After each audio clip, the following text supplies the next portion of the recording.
సభాయ నమః. భారతదేశంలోనే కాదు విశ్వవ్యాప్తంగా కూడా అతి ప్రాచీనమైన భాష ఒకటి ఉంది అంటే అది సంస్కృతం అని గర్వంగా చెప్పుకోవచ్చు. సంస్కృత భాష సకల భాషలకు జనని వంటిది, అంటే తల్లి వంటిది. అటువంటి సంస్కృత భాషే మన భారతీయ సంస్కృతిని పరిరక్షిస్తుంది.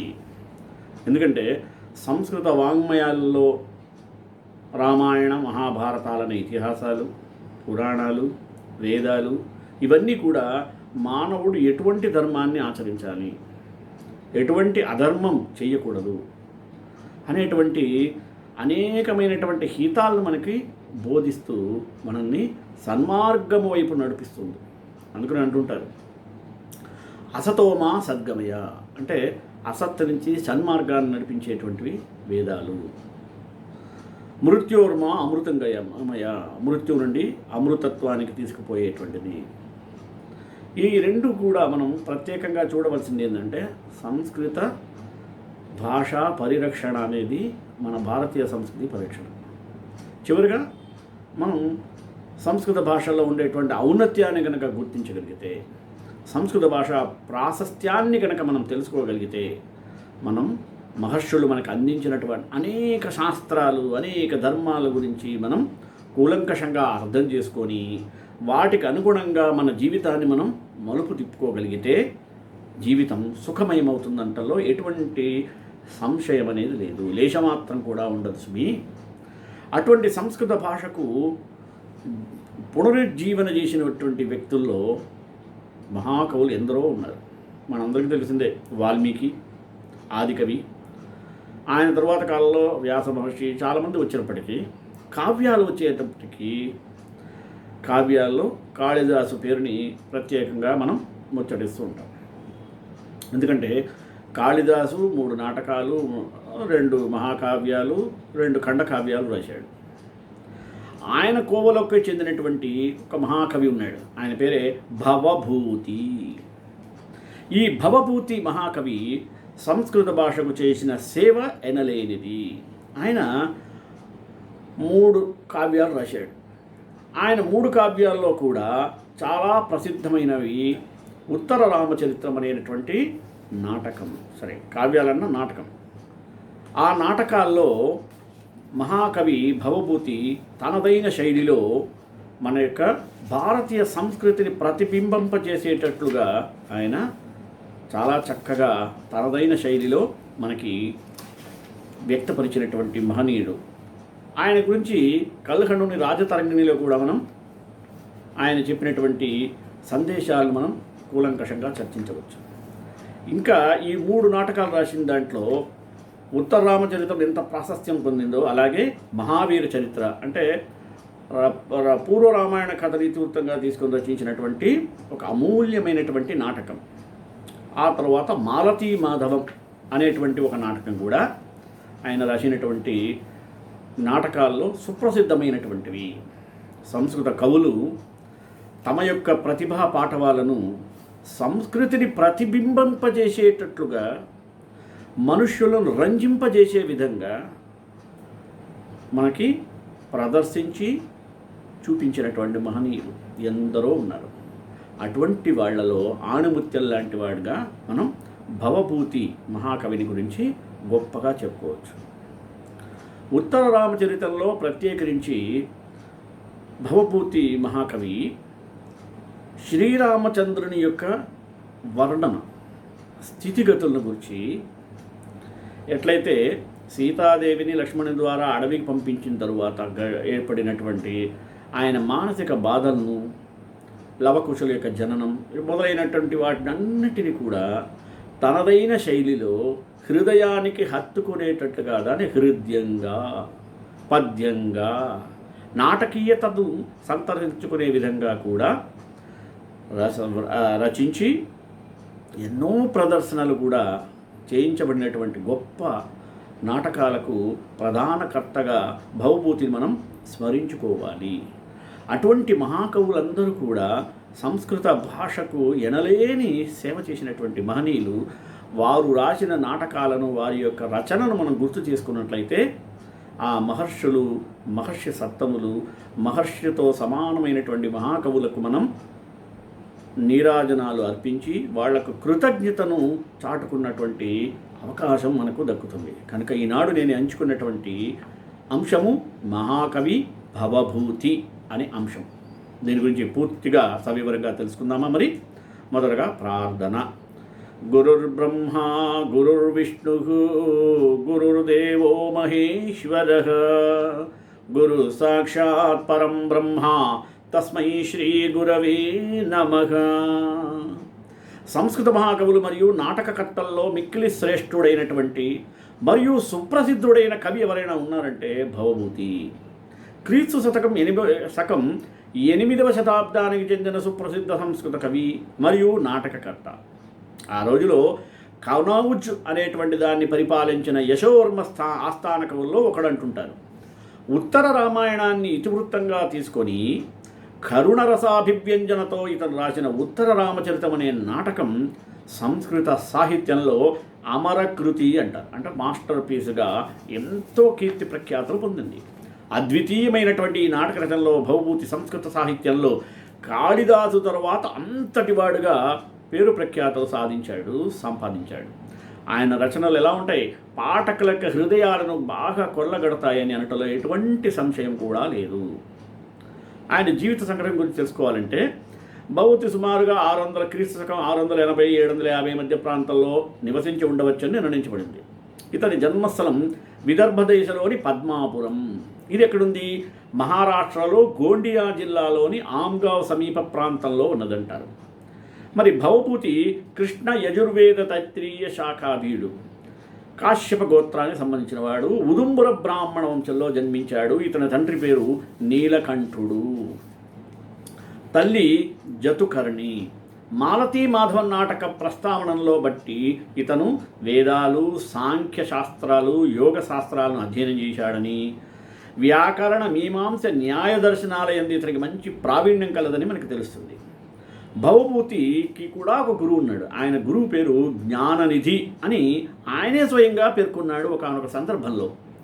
ఉన్నత విద్యాభ్యాసం కొరకు తన అదృష్టాన్ని వెతుక్కోవడం కొరకు స్వస్థలాన్ని విడిచి ఉజ్జయిని నగరానికి చేరుకున్నాడు. ఆయన యమునా నదీ ఒడ్డున గల కల్పి అనగా కాలప్రియ క్షేత్రం అనే ప్రాంతంలో భవభూతి తన చారిత్రాత్మక నాటకాలను రాయడానికి ప్రేరణ పొందాడని మనకి తెలుస్తుంది. తన నాటకాలను కాలప్రియనాథో అధ్యోత్సవం సందర్భంలోనే ప్రదర్శింపజేసేవాడు. తన 3 నాటకాలను రాసిన తర్వాతనే వృద్ధాప్యంలో కనౌజ్ రాజస్థానాన్ని ఆశ్రయించాడని విమర్శకులు అభిప్రాయపడుతుంటారు. భవభూతి కనౌజ్ రాజ్యపాలకుడైన యశోవర్మ ఆస్థాన కవులలో ఒకడుగా చెప్పబడతాడు. మరొక ఆస్థాన కవి వాక్పతి అని ఆయన ఉన్నాడు. ఆయనకి సమకాలికుడు, కాంటెంపరీ పోయిట్ అంటారు. భవభూతి, వాక్పతి ఇద్దరు యశోవర్మ ఆస్థానంలో కవులని క్రీస్తు శకం 12వ శతాబ్దానికి చెందిన కాశ్మీర కవి కల్హణుడు తన యొక్క రాజతరంగిణి గ్రంథంలో పేర్కొన్నాడు. అది ఒక చారిత్రక గ్రంథం. ఈయన రాసిన రచనలో 3 సంస్కృత నాటకాలు ప్రసిద్ధములైనవి.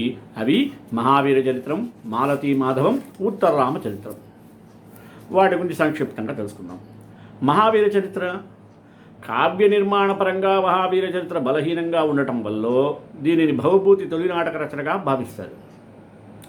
పూర్వ రామాయణ కథను ఇతివృత్తంగా తీసుకొని రాముని ఒక మహావీరునిగా చిత్రీకరిస్తూ భవభూతి ఈ సంస్కృత నాటకాన్ని రాశాడు.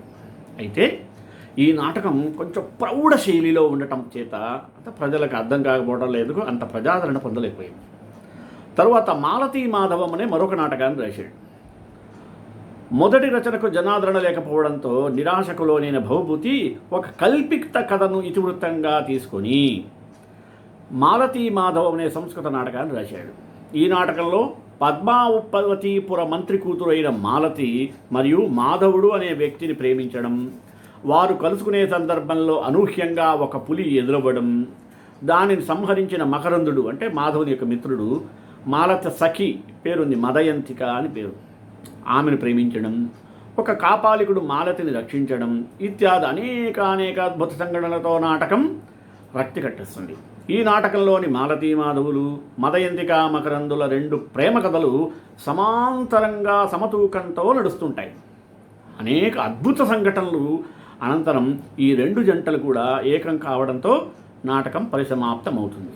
అయితే ఈ నాటకం కూడా కొంతమేరకు జనాదరణ పొందినదని సాంప్రదాయకవాదులు చెప్తుంటారు. ఈయన రాసిన చిట్ట చివరిది ఉత్తర రామచరితం. ఈ తన రెండవ కృతికి వచ్చిన ఆదరణ, అంటే మొదటి దానికి రాకపోయినా రెండో దానికి కొంత వచ్చింది. దాన్ని ఉద్దేశించి భవభూతి నిండైనటువంటి ఆత్మవిశ్వాసంతో ఉత్తర రామచరిత్ర నాటకాన్ని రాశాడు. ఉత్తర రామాయణ కథను ఇతివృత్తంగా గ్రహించి తానికి తనదైన శైలిలో మార్పులు చేర్పులు చేసి కరుణరసాత్మకంగా ఉత్తర రామచరిత సంస్కృత నాటకాన్ని సృజించిన మహర్షి. సీతామరణంతో దుఃఖాంతమైన వాల్మీకి రామాయణ కథను భవభూతి తన నాటకంలో సీతారాములను కలపడం ద్వారా సుఖాంతం చేశాడు. ట్రాజిక్ నుంచి హ్యాపీనెస్కి శుభంగా చేశాడు. ఈ ఒక్క నాటక రచనా కౌశలం యొక్క ప్రతిభతోనే భవభూతి సంస్కృత సాహిత్యంలో మహాకవి కాళిదాసు సరసన నిలబెట్టదగినటువంటి వాడయ్యాడని విమర్శకులు సైతం ప్రశంసించారంటే చూడండి. ఈ సంస్కృత నాటకం కేవలం భారతీయ భాషల్లోనే కాదు, ఇంగ్లీషు, జర్మన్, ఫ్రెంచ్ తదితర యూరోపియన్ భాషల్లో సైతం అనువదించబడింది. అంటే విశ్వవిఖ్యాతమైనటువంటి నాటకం ఉత్తర రామచరితం.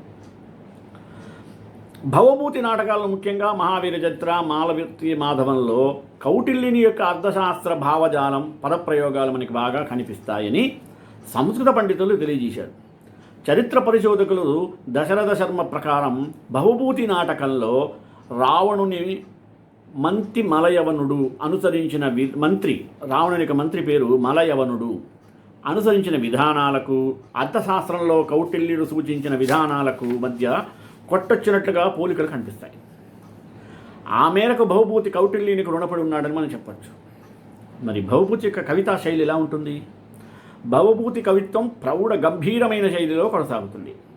ఇతని కవిత్వంలో కళాత్మక ప్రదర్శన కన్నా భావావేశన ప్రకటన ప్రాధాన్యం సంతరించుకుంది. భావ తీవ్రత, భావావేశం, నిసర్గతలు అధికంగా కనిపిస్తూ ఉంటాయి. అనితర సాధ్యమైనటువంటి శబ్ద విన్యాస పదప్రయోగం ద్వారా తన భావాన్ని స్ఫురింపజేయడం భవభూతికి కరతలామలకమైనటువంటి విద్య.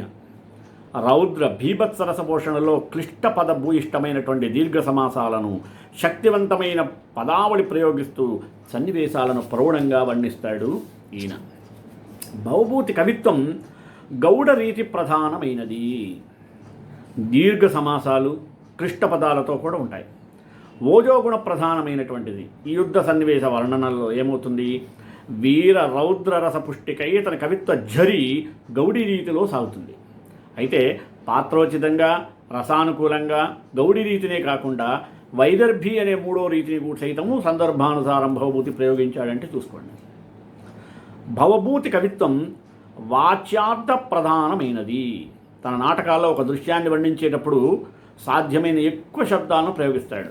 తన కవిత్వంలో ఒక భావాన్ని చెప్పడంలో క్లుప్తత కన్నా కూడా విస్తారతకే అధిక ప్రాధాన్యం ఇస్తాడు. క్లుప్తంగా జరిగితే కథ యొక్క అంశం తెలియకుండా పోతుంది. అంటే వివరంగా చెప్పడం, ఒక భావాన్ని సంక్షిప్తంగా చెప్పడం కన్నా విస్తారంగా చెప్పడం అతనికి ఇష్టం.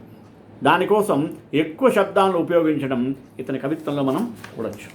అయితే ఒక్క హాస్యం తప్ప మిగిలిన అన్ని రసాలు తన నాటకంలో పోషించాడు.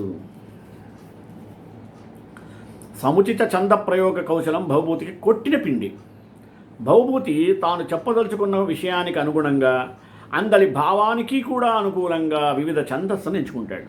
ఉదాహరణకు లలిత భావ వ్యక్తీకరణకు, అంటే సరళంగా చెప్పడానికి అనుష్టుప్ ఛందస్సును, శృంగార చిత్రణలో మాలిని ఛందస్సును, మరియు ఇంద్రవజ్ర, ఉపేంద్రవజ్ర మొదలైనటువంటి ఛందస్సులను, రౌద్ర భీభత్స అభివ్యక్తీకరణకు శార్దూల విక్రీడిత శ్రగ్ధరా ఛందస్సును ఉపయోగించాడు. భవభూతికి శిఖరిణీ వృత్తం చాలా ఇష్టమైనటువంటి వృత్తం, అంటే ఛందస్సు. తన కవిత్వంలో కరుణరసాభివ్యక్తికి శిఖరిణీ వృత్తాన్ని ఎక్కువగా ప్రయోగించేవాడు. భవభూతి చిత్రణలు మనకి ఒకటి తెలియజేస్తుంది. ఏంటంటే ఒక దృశ్యాన్ని లేదా ఒక భావాన్ని చిత్రీకరించడంలో భవభూతి అద్వితీయమైనటువంటి నేర్పును కనబరుస్తాడు. అయితే భవభూతికి ముందు తరం కవులందరూ ఏదైనా ఒక దృశ్యాన్ని లేదా ఒక భావాన్ని ఒక సంప్రదాయ దృక్కోణం నుండే చూశారు, ఆస్వాదించారు. కానీ ఆ పార్శ్వం నుండి చూసిన వారు దానినే కడు రమ్యంగా వర్ణించగలిగారు. అవతలి పార్శ్వాన్ని చూసిన అథవా వర్ణించిన భవభూతి వలె అంత సహజసిద్ధంగా మరెవరూ వర్ణించలేరు. అందుకని అంటుంటాం, coin has two sides, one side composed by others, he took another side including the first side. ఇక దృశ్య చిత్రణ ఎలా ఉంటుంది? ఒక దృశ్యాన్ని వర్ణించేటప్పుడు భవభూతి దాన్ని సహజంగా ఉన్నది ఉన్నట్లుగానే వర్ణిస్తాడు, కల్పితాలు తక్కువ ఉంటాయి. అందుకు తగ్గట్టుగా అలంకారాలను వ్యంగ్యార్థాలను అతి తక్కువగా ప్రయోగిస్తూ భవభూతి యొక్క దృశ్యవర్ణలు పాఠకుల మనస్సుపై ఒక సినిమా చూసినటువంటి భావాన్ని కలిగిస్తుంది. ఉదాహరణకు ప్రకృతి దృశ్య చిత్రణలో ప్రకృతి కోమల రూపాన్ని మనోహరంగా చిత్రించడంతో సరిపెట్టుకోకుండా ప్రకృతి దృశ్య చిత్రణలో ప్రకృతి కోమల రూపాన్ని మనోహరంగా చిత్రించడంతో ఆయన అందవేశం చెయ్యి.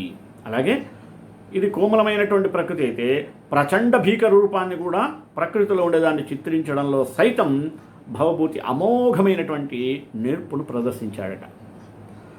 ఇంకా ఈయన దాంట్లో ప్రకృతి చిత్రణ ఎలా ఉంటుందో చూద్దాం.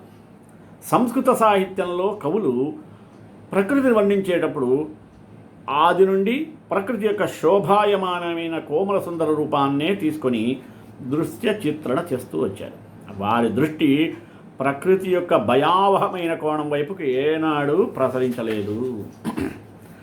అడపాదడపా కొందరు కవులు ప్రకృతి యొక్క భయంకర రూపాన్ని వర్ణించినా భవభూతి అంత సహజంగా ఎవరు వర్ణించలేదు. అతను వర్ణించిన ప్రకృతి దృశ్యాలు ఉన్నది ఉన్నట్లుగా పాఠకుల యొక్క మనోఫలకాలపై చిత్రపటాల వలె ముద్రితమైపోతాయి. దండకారణ్య వర్ణనం చేసేటప్పుడు కానీ శ్మశాన వర్ణనలో భయావహమైనటువంటి ప్రకృతి యొక్క ప్రచండ భీకర రూపాన్ని భవభూతి పఠితుల ఒళ్ళు జలధరించేటట్లు రచించేవాడు, వర్ణించేవాడు కూడా. ఇంకా భావచిత్రణ ఎలా ఉంటుంది? దృశ్య చిత్రణ కన్నా ఒక కొత్త భావాన్ని పాఠకుల మనస్సులకు హత్తుకునేటట్టు చిత్రించడంలో ఆరితేరినటువంటి మహాకవి భవభూతికి మాత్రమే సాధ్యమవుతుంది.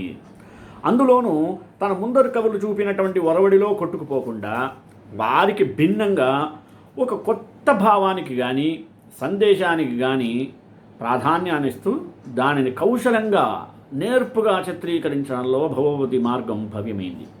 ఉదాహరణకు ప్రణయ చిత్రణలో భవభూతి చూపిన మార్గం అతని పూర్వకవుల మార్గానికి భిన్నమైంది, ఆదర్శనీయమైంది. అలా ఎలా ప్రణయ చిత్రణ చేస్తాడో చూద్దామా? సంస్కృత సాహిత్యంలో ప్రాచీన కవులు సాధారణంగా ప్రణయభావాన్ని చిత్రించేటప్పుడు అవధులు లేని కామాతురతమైన ప్రేమను ఆలంబనగా చేసుకొని తమ తమ కావ్యాలలో ప్రణయ వర్ణన చేస్తూ వచ్చేవారు. కేవలం బాహ్య సౌందర్యానికి ప్రాధాన్యమిచ్చే వీరు ప్రణయ చిత్రణలో స్త్రీ బాహ్య సౌందర్యానికి, అందులోనూ అంగాంగ సౌష్ఠవాన్ని వర్ణిస్తూ ఒక రకమైనటువంటి విశృంఖలమైన స్వేచ్ఛా ప్రణయ భావానికి మార్గం వేశారు.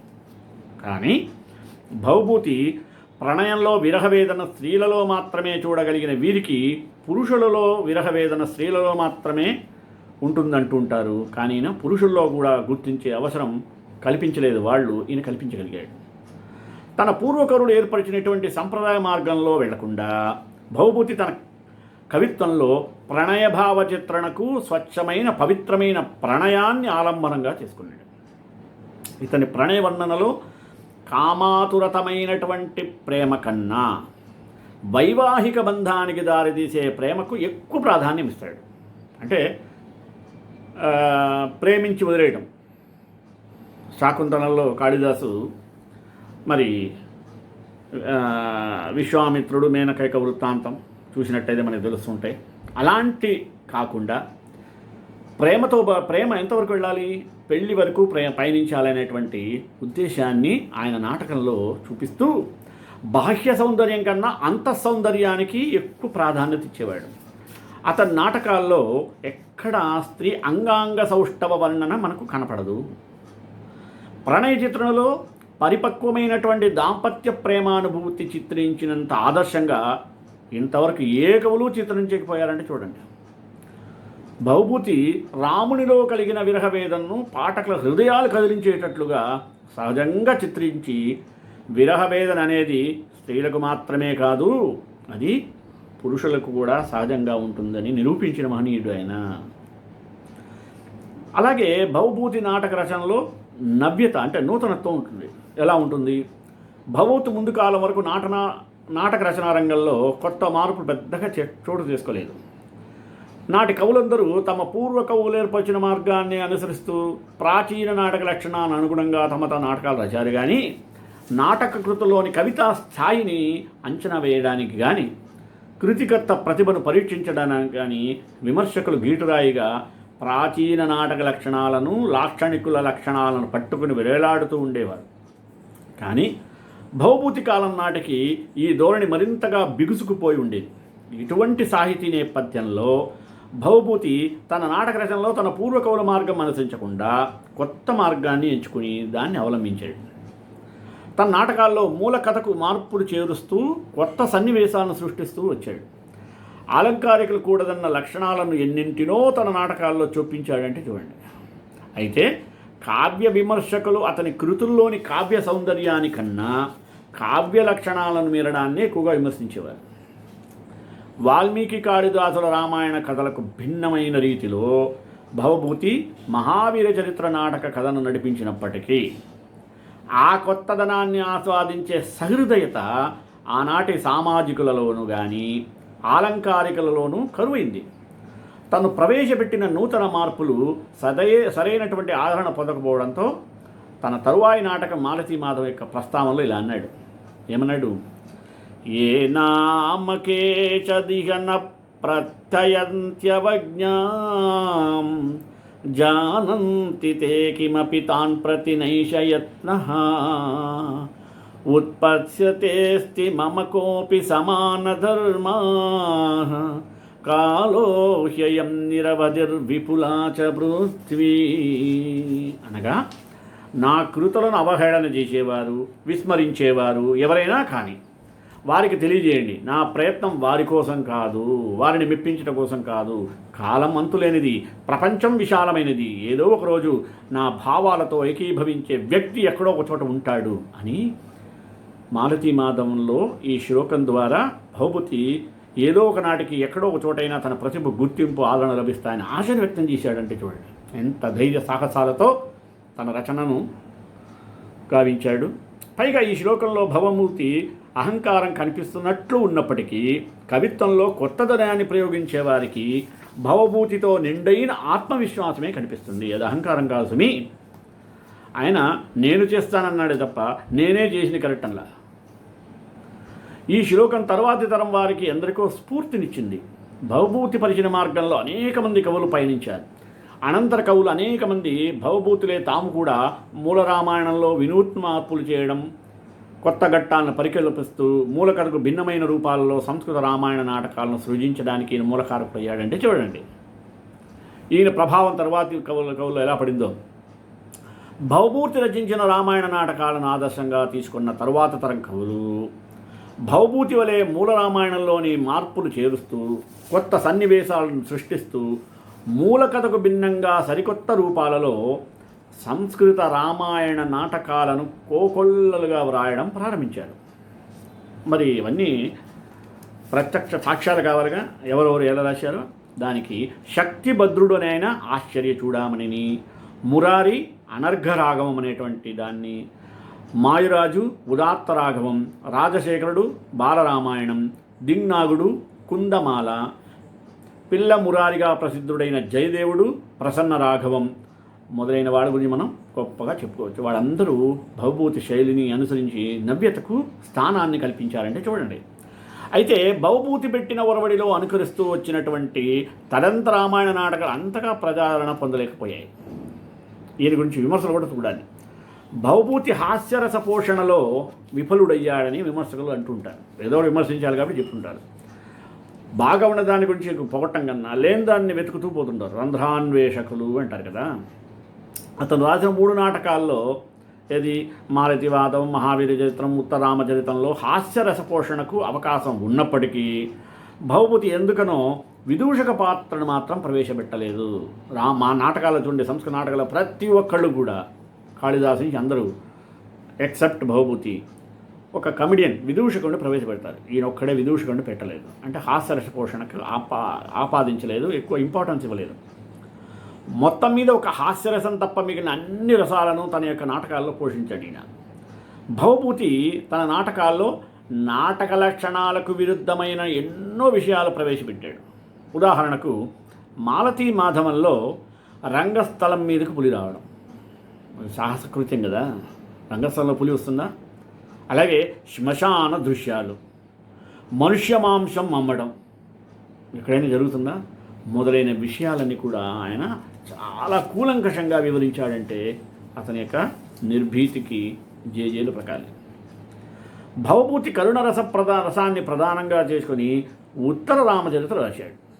ఇది ఆలంకారిక శాస్త్రానికి విరుద్ధం, సంప్రదాయానికి విరుద్ధంగా పోయినప్పటికీ కరుణారసప్లావితమైన ఉత్తర రామచరిత నాటకం సంస్కృత సాహిత్యంలో అజరామజరమైనటువంటి కీర్తిని, అంటే ఎనలేని కీర్తిని సంపాదించుకుని ఆయనకి పేరు తెచ్చిపెట్టింది. భవభూతి నాటకాలు రంగస్థల ప్రదర్శన అంత యోగ్యంగా ఉండవనే ఒక విమర్శ ఉంది. ఎందుకని స్థలం మీద పులిని తీసుకురావాలి, శ్మశానం యొక్క దృశ్యం వేయాలి, ఇలాంటివి. ఈ విమర్శకుల దృష్టిలో ఉత్తర రామచరితలో సీతా పాతాళ ప్రవేశం, కుశలవులు యుద్ధాలు వంటివి సంక్లిష్ట ఘట్టాల్ని అవి పఠన యోగ్యతకే తప్ప రంగస్థల ప్రదర్శనకు అంత అనువుగా ఉండవేమో అని భావించారు ఆనాటి విమర్శకులు.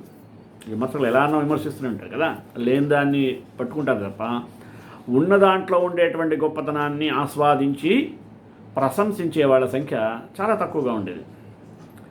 సంస్కృత సాహిత్య చరిత్రలో భవభూతి స్థానం ఎంత గొప్పదో చూద్దాం. సంస్కృత సాహిత్య చరిత్రలో భవభూతిని అంటే 8వ శతాబ్దంలో ఉన్నటువంటి కారణంగా మహాకవి కాళిదాసుతో అంటే 5వ శతాబ్దంతో పోలుస్తూ ఉంటారు. కాళిదాస భవభూతులు ఇరువురు కూడా సంస్కృత సాహిత్యంలో మహాకవులు అని పేరు ప్రఖ్యాతులు పొందారంటే చూడండి. ఇరువురు కావ్యాలను మనం క్షుణ్ణంగా పరిశీలించి చూస్తే కాళిదాసు సంస్కృత సాహిత్యపు వినీలాకాశంలో ధృవతార వంటి వాడనటంలో ఏమాత్రం సందేహం లేదు. అయితే సంస్కృత భాషపై అద్భుతమైన పట్టుగల అతనికి సరైన పదాన్ని ప్రయోగించి శిశలైన భావాన్ని ఒలికించి తద్వారా పాఠకుల మనస్సును ఆకట్టుకోవడం భవభూతికి బాగా తెలుసు. అది అందవేసిన చెయ్యి.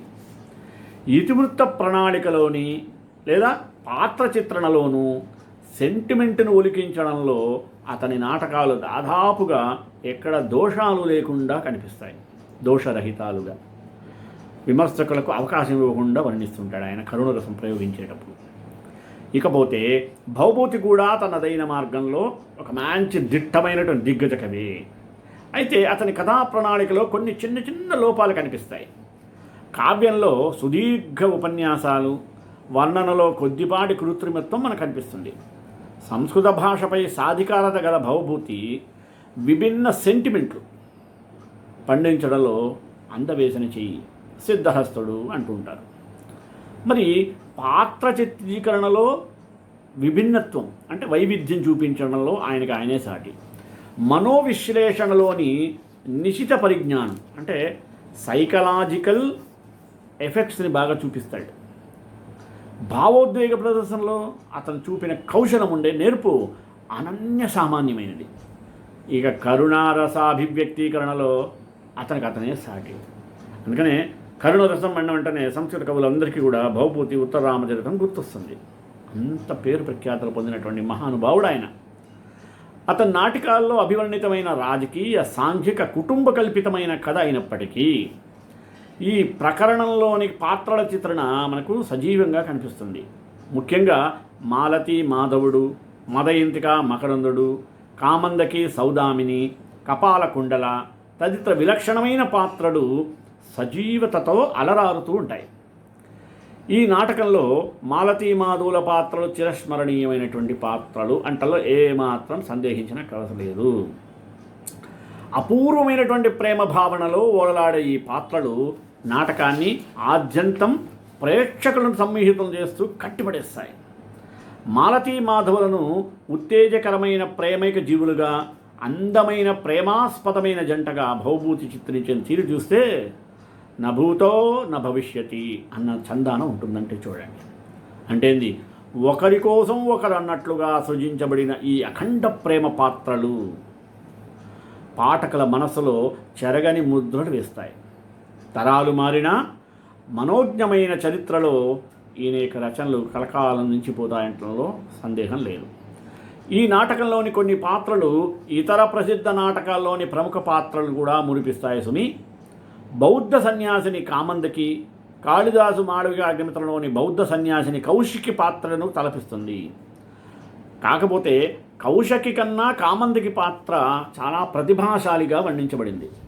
తెలివితేటలతో వ్యూహ రచనల్లో కానీ, నేటి కథానాయికా నాయకుల నాటకీయంగా కలపడంలోనూ, వారి మధ్య ప్రేమను చిగురింపచేయడంలోనూ, ప్రేమ ఫలింపజేయడంలోనూ అసమాన ప్రతిభను చూపుతుంది. దూరదృష్టితో వ్యవహరించడంలోనూ, పరిస్థితులను సమయానుకూలంగా మలుచుకోవడంలో కూడా అద్వితీయమైన నేర్పును ప్రదర్శించే పాత్రగా భవభూతి మాలతీ మాధవంలో కామందకి పాత్రను ప్రతిభావంతంగా చిత్రీకరించాడు. మాలతీ మాధవుల వంటి అపూర్వమైనటువంటి ప్రేమ జంట పాత్రలతో పాటు కామందకి సౌదామిని పాత్రను కూడా ప్రతిష్టాత్మకంగా చిత్రించి ఈ నాటకాన్ని అజరామరణం చేశాడు. చాలామంది నాయకులను హైలైట్ చేస్తుంటారు, కానీ మిగిలిన పాత్రలు అంతగా తేరు. ఈయన వాటితో సమానంగా తన తరువాత పాత్రను కూడా ప్రముఖమైన స్థానంలో నిలబెట్టినటువంటి మహనీయుడు. ఇట్లు సంస్కృత సాహిత్యంలో మనం చూసినట్టయితే భవభూతి యొక్క స్థానం చాలా ప్రసిద్ధమైనది. అటువంటి మహాకవి భవభూతి యొక్క పాదార విందాలకు నమస్కారం చేస్తూ శ్రీకాంతాయ కళ్యాణ నిదే నిదేద్రాం శ్రీ వెంకట నివాసాయ శ్రీనివాసాయ మంగళం మంగళాశాసనపరైర్మదాచార్య పురోగమై సర్వైష పూర్వైరాచార్య సత్కృతాయాస్తు మంగళం.